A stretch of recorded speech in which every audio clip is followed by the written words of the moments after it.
Just this week, I've talked to 3 doctors who are leaving their medical group, and their tail insurance is a mess. Promises broken, obligations to buy ridiculously expensive tail policies, and overall, a very unhappy parting of ways. So, how do you avoid this kind of nightmare in your practice? Well, today I'm going to give you 5 tips on how to successfully negotiate your tail insurance terms with potential employers so that you can make sure you don't end up frustrated, broke, or uninsured in the future. Stay tuned.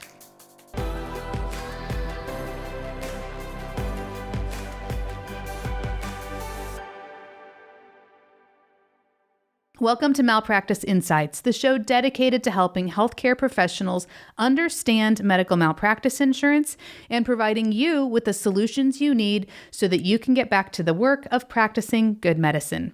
My name is Jennifer Wiggins, CEO of Aegis Malpractice Solutions, and I'm so glad you've joined us today. All right, let's jump in. So, in order to successfully negotiate tail insurance, there are a few foundational things that you have to have in place. And that leads us to our first tip of the day. Tip number 1 is to educate yourself on the difference between occurrence and claims-made coverage before you start interviewing with potential employers. There are 2 types of malpractice insurance in the market: claims-made and occurrence. The easiest way for you to remember the difference between these 2 policy types is that the name describes how the coverage is triggered. If you have an occurrence policy, your malpractice coverage is triggered based on when the incident actually occurred. If you have a claims-made policy, your malpractice coverage is triggered based upon when the claim is made against you. So let's unpack this a little, starting with the occurrence policy. If you have an occurrence policy, the coverage triggers based on the date when the incident actually happened, regardless of when the claim was filed against the provider. So, if a doctor treated a patient on January 1st, 2022, but the claim wasn't filed for 3 years, the triggering date is the date that the incident actually occurred, which in this example would be January 1st, 2022. As long as the doctor had insurance in place at the time of the incident, he has coverage. So here's how that works. A doctor will buy an occurrence policy day 1, and then just renew that coverage every single year until the time comes when he just needs to cancel. And after he cancels that insurance, then he can actually walk away. There's nothing else required at the end of an occurrence policy, meaning no tail insurance. He simply moves on. Those occurrence policies will stay active and in force with the insurance carrier that he bought them from. So if a claim is ever made against him for a patient that he treated during those years when he was insured on the occurrence policy, those policies are available for him to access for coverage. All right, so now let's look at the other type of insurance, and that's claims-made coverage.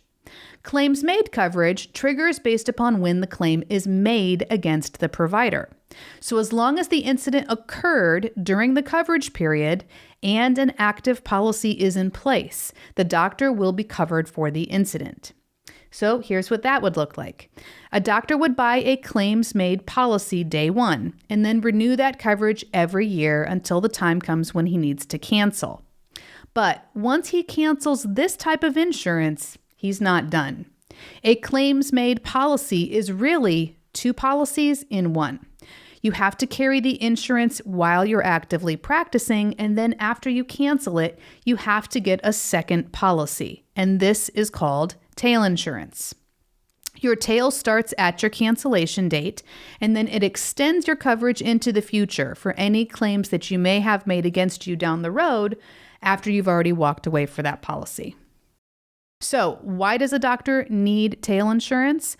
Because he must have an active insurance policy in place in order for him to be covered for claims made against him down the road, even if it's years and years later.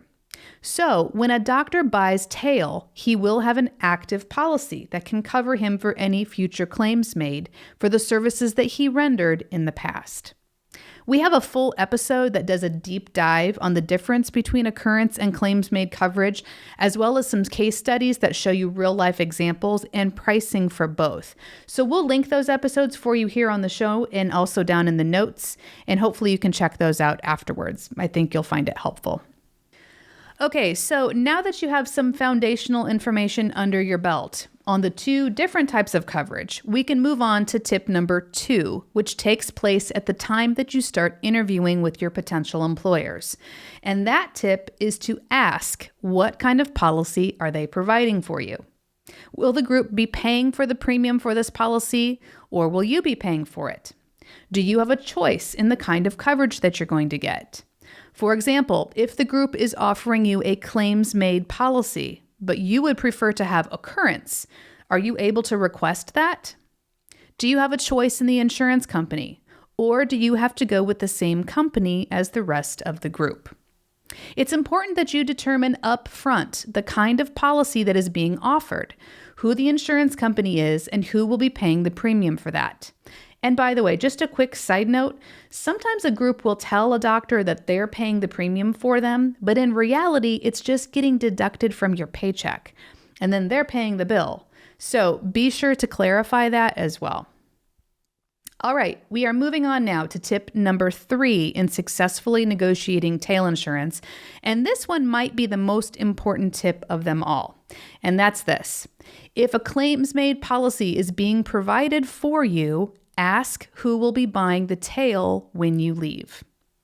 Sometimes the employer will buy the tail for you, and sometimes it will be your responsibility to buy the tail. But you must ask this question up front to make sure that whatever you agreed to is put in writing in your employment agreement. Tail insurance can be very expensive. On average, it will cost you 2 times your mature premium. So for example, if your premium is $15,000 a year, you can expect to pay around $30,000 for your tail insurance. Tail insurance is a one-time payment, and the premium is typically due within 30 to 60 days of canceling your malpractice policy. So you don't have a lot of time to figure things out before that bill comes due. This is why it can be so frantic for doctors who haven't negotiated their tail insurance terms up front, because once they leave, that tail is due promptly, and the ramifications for not buying it are steep. If the group has agreed to buy your tail insurance when you leave the practice, make sure the terms are clear in your employment agreement. For example, make sure that it specifically states what company they will be buying it from, because you don't want them buying you a tail from a carrier that isn't financially stable and that may not even be around here 5 years from now. Make sure that it also specifies the terms of the tail policy, such as what limits of coverage they're going to buy for you. What will the term be, limited or unlimited? Essentially, you just want to make sure that if they're going to buy your tail, that it's quality coverage and that they're not just going to take the cheap way out by offering you substandard tail insurance to save them a little bit of money. If you will be responsible for buying the tail insurance when you leave, there are a few things that you'll need to firm up with your employer as well. For example, do you have to buy the tail from a specific insurance carrier, or are you allowed to shop around? Do you need to maintain a certain level of limits? Does it need to be an unlimited tail, or could it be for a limited amount of time? Again, get all of these things in writing before you move forward. It will save you time, money, and huge headaches down the road if you can nail this up front. All right, we're now on to tip number 4 in successfully negotiating tail insurance, and that is to get a copy of the tail endorsement once it's been purchased by you or by your employer. Your tail endorsement will be a simple one-page document that shows proof of coverage. It will show the name of the carrier who has issued the tail, the name of the insured, the dates of coverage, which will be your policy retroactive date to your policy cancellation date. It'll show the limits of coverage and the term. It's important that you get a copy of this tail endorsement for proof of insurance, which you may need to have for future credentialing or malpractice insurance applications. And of course, you'll want to have this on hand in the event that you're named in a malpractice claim in the future. If you are the one purchasing the tail, the endorsement should automatically be sent to you.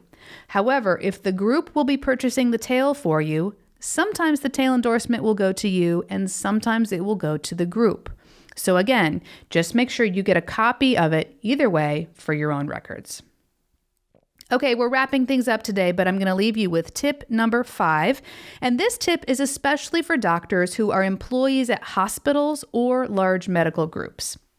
Sometimes these types of entities are self-insured, which means they don't buy commercial malpractice insurance. They just pay for claims on their own.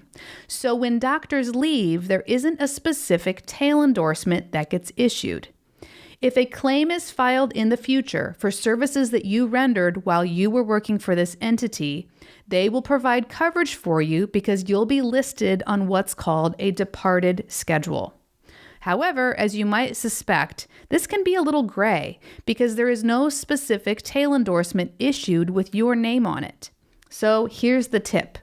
If you are leaving a self-insured entity, be sure to get something in writing from the employer explaining what kind of tail coverage they will be providing for you after you depart.